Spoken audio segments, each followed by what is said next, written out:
नागपुर में आदिवासी विकास मंत्री अशोक उइके ने मीडिया से बातचीत के दौरान कहा कि राज्य की शासकीय और अनुदानित आश्रमशालाओं में 15 जून से नए शैक्षणिक सत्र की शुरुआत होगी।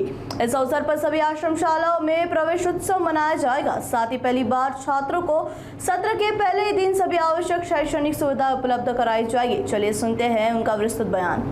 शासकीय आदिवासी विभागाअंतर्गत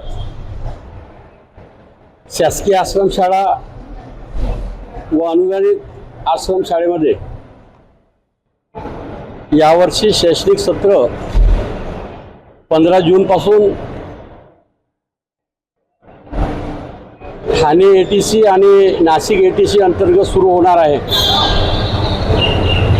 महाराष्ट्रामध्ये एकूण 500 शासकीय आश्रमशाळा आहेत, त्यापैकी 350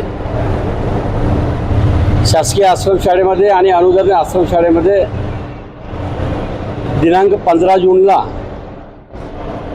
ज्या दिवशी शैक्षणिक सत्र सुरू होत आहे त्या दिवशी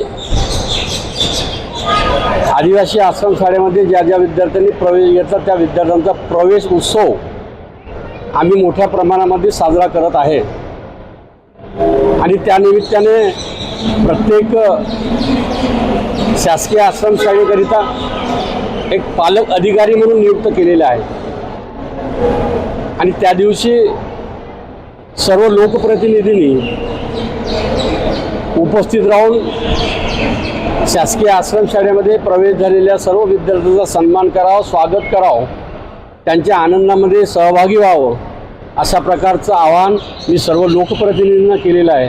आणि या वर्षामध्ये शासकीय आश्रमशाळेमध्ये कुठल्याही प्रकारची अडचण राहणार नाही।